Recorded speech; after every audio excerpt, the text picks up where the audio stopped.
الحومه كامله كتعرف شكون هو بوعلوه.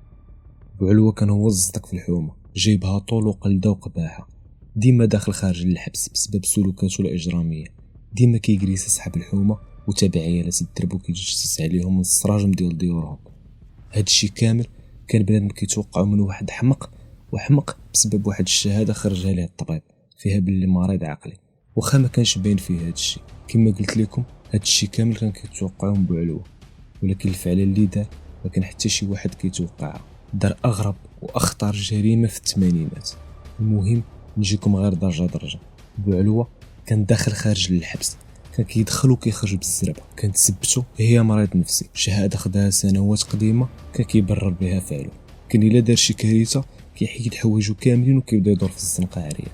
انا ما عرفتش علاش كان كيديرها، يمكن كان كيبغي يبين للناس بلي انا حمق وما غتصوروا مني حتى لعب. المهم الجريمه الاخرى اللي دار بوعلوه هي السرقه، وتشد فيها ب4 شهور.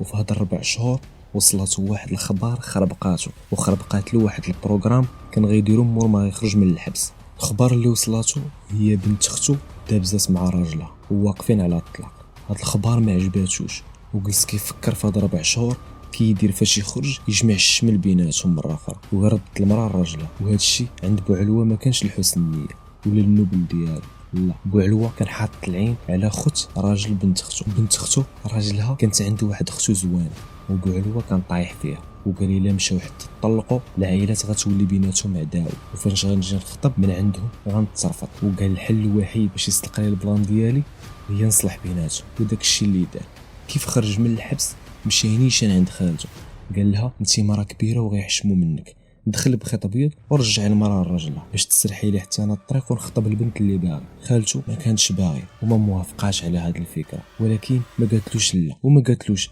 بدات كدير له خاطره بان شاء الله صافي يكون خير، الا كتب انا غنمشي معاك والله يدير الخير.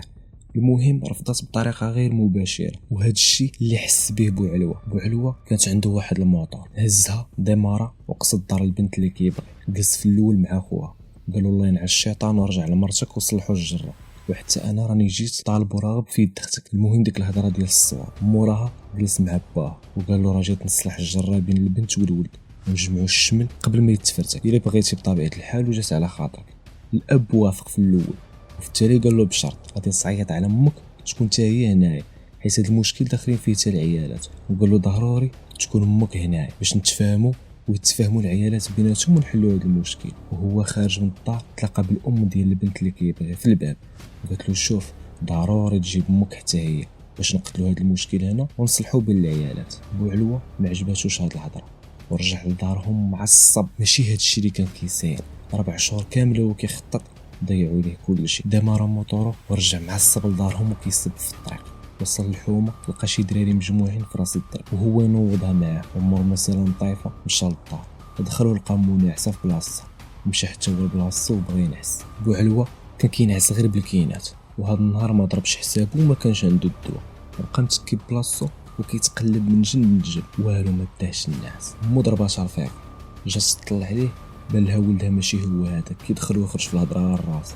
خلاتو بلاصتو مشات سدات الباب ديال الدار بالساروت ولا يخرج وهو في ديك الحاله ويدير شي كارثه. فاش ترجع لبلاصتها قال مع راسو ها هي امي فايقه وهذه هي الفرصه نهضر معاها. عيط لها وعاود ليها شنو وقع وشنو قالوا ليه والدين العروسه، وقال لها دابا كلشي واقف عليا. قال والدي غدا غنمشي وقضي معايا السيرفيس. مو بقات ساكته ما جاوباتو لا باهله بالله. قال لها شنو الوالده صافي غدا نمشي. بقات ساكته حيت كانت رافضه هذا الشيء هذا، لا الصلح ولا زواجو من ديك البنت، وكانت كتقول هذا الشيء اللي جاي من موراه غير المشاكل. وملي شافتو لاصقها قالت له غير نعس دابا وغدا يحل الله.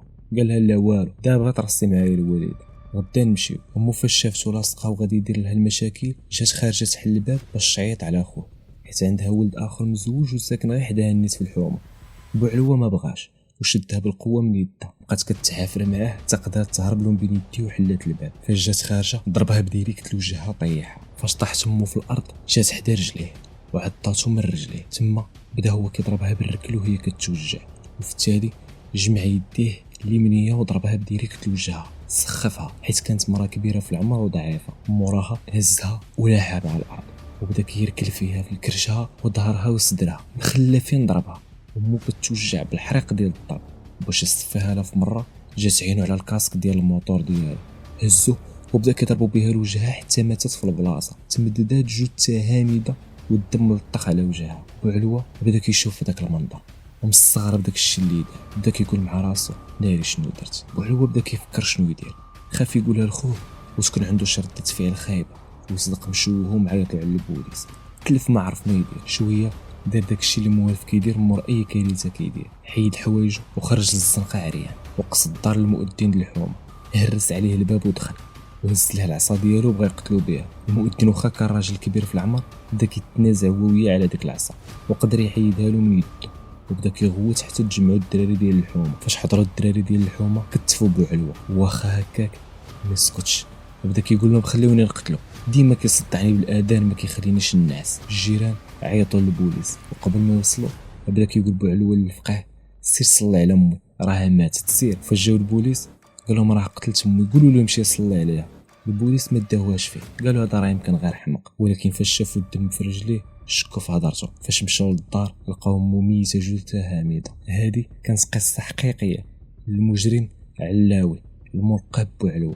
احداث القصه وقعت في الكويت وبالضبط منطقه الفريج.